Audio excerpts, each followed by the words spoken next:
A few years back, I fell into a Japanese aesthetic called Ryu Sengata Joshi, which roughly translates to mass-produced girl. It not only dominated my entire wardrobe, but also my life and what I did for fun, who I chose to spend time with, etc. I came to the realization that I had completely lost my sense of self. I couldn't even do normal things like go to the store and pick out some makeup because I had always followed what all the other girls in this group/aesthetic were doing. If someone asked me, "Do you like this?" I couldn't even answer. I didn't even know what I liked anymore. And if I said, "Yes, I do like that," it was just a reflection of what the people in that aesthetic liked. It's honestly been a horrifying realization. Last year, I made a huge effort to distance myself from all of that stuff and try to find myself again. It's been a long process, and I'm still working on it, but I think a lot of people don't realize the mental effects of going down a rabbit hole like that. It really leaves a lasting impact that can sometimes be difficult to reverse. How are aesthetics able to hijack people's identities like this? How did all of this begin? Could aesthetics be cults? Let's find out. In my research, I discovered that something like this has happened before. In the 1860s, there was a group of artists that defined what was called the aesthetic movement. Instead of sticking to the moral standards of beauty as determined by the upper class, they started painting what they deemed beautiful. As the movement progresses, suddenly the way you appear to others and the way you behave becomes more important than what you actually do. The aesthetic movement this time around has taken it a step further. Instead of it being about generalized beauty, it's now about different types of aesthetics. I remember going through a phase where I desperately wanted to be perceived as this magical cottagecore fairy girl who only listened to folk or classical music, adored the outdoors, and only wore the nicest, most put-together fairy-esque outfits. I was absolutely miserable. I spent so much time posting about how aesthetic I was on social media that I didn't even enjoy the things everyone thought I loved doing.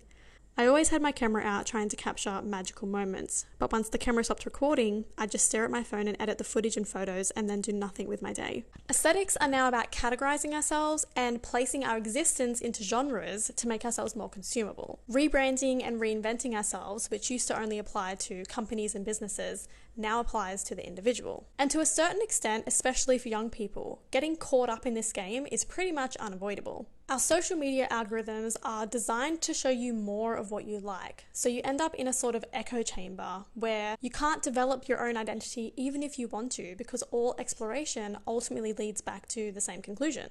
There's this sense that fitting into an aesthetic is going to feel the same, or it is the same as what we would have previously called soul searching. In her book Cultish, Amanda Montell says, "Creating a special language to influence people's behavior and belief is so effective, in part, simply because speech is the first thing we're willing to change about ourselves, and also the last thing we let go.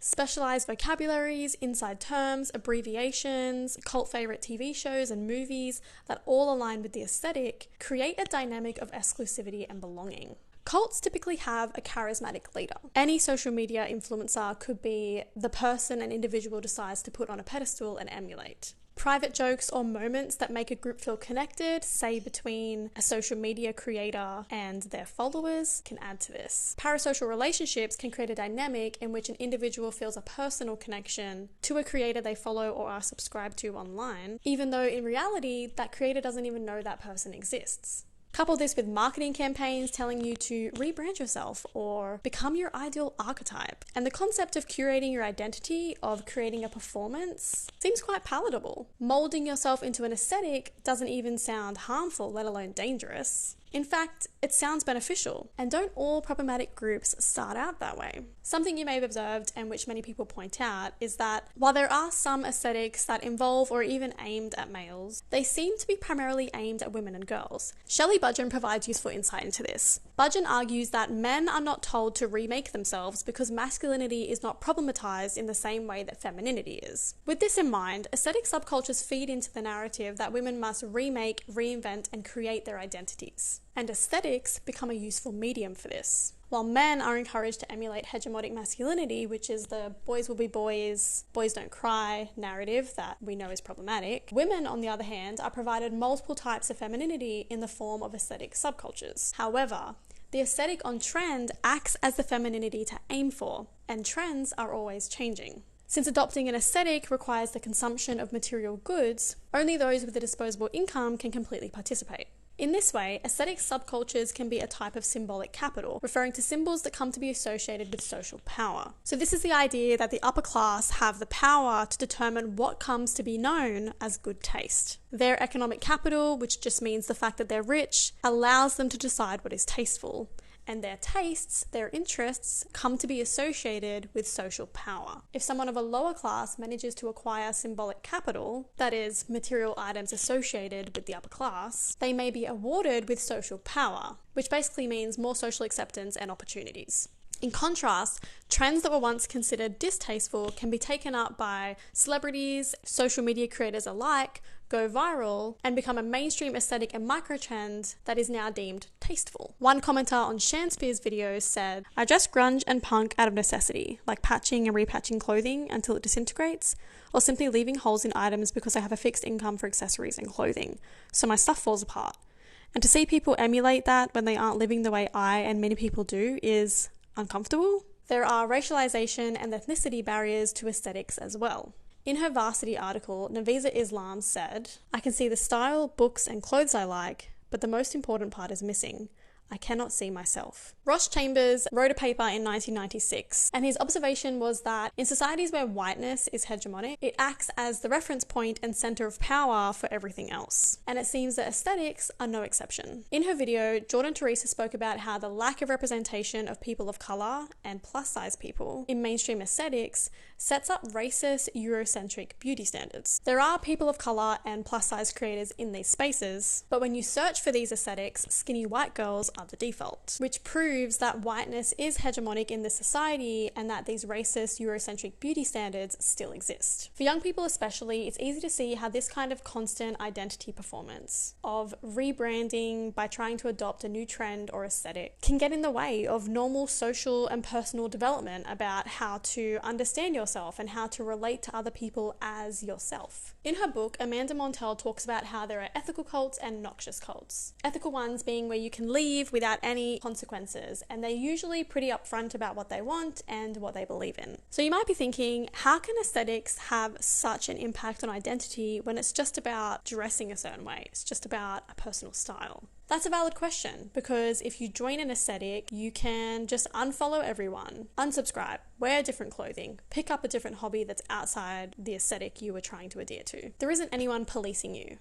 At least not explicitly. The problem is, once you've identified with an aesthetic you've seen online, there's a subliminal expectation to adopt not only the style, but also the lifestyle, which is how the aesthetic becomes a subculture. You not only have to dress the part, but you also need to adopt specific hobbies, cut out ones that don't align, match your ethos, and only go to places and listen to music that fit your aesthetic. There's also talk about being judged and about being deemed dishonest if you enjoy an aspect of an aesthetic one day by dressing the part or listening to specific music, but then you're seen enjoying aspects of another aesthetic the next day. So there's this expectation and pressure to prove your interests by making your whole life revolve around it. There's nothing wrong with curating a style, listening to a specific genre of music, or finding some causes that you want to get behind. Obviously. The problem comes from self-policing your entire life to the point in which you no longer allow yourself to consume or associate yourself with anything that doesn't align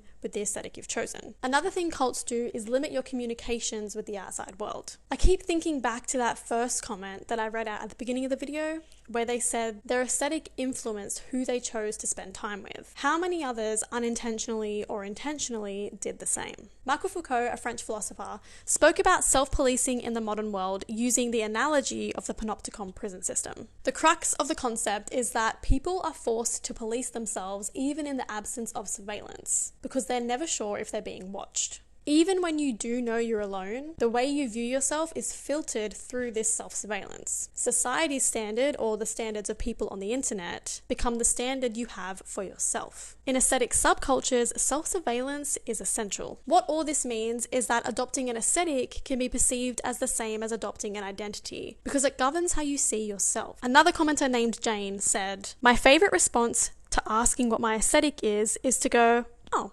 it's Janecore. Anything I like is automatically grouped under this identity, and I don't have to concern myself with labeling it." And I think that's a wholesome solution. In her video, Tai Talk said, follow more people who reflect who you are, not who you think you should be. And I love that. Your identity is not something you need to polish and define. In saying all that, I do have a video on how I adopted the cottagecore aesthetic, and while it didn't hijack my identity, it did improve my life, and it's definitely not what you're expecting. So if you want to watch that, just click here, somewhere on the screen. Just there. Or just there.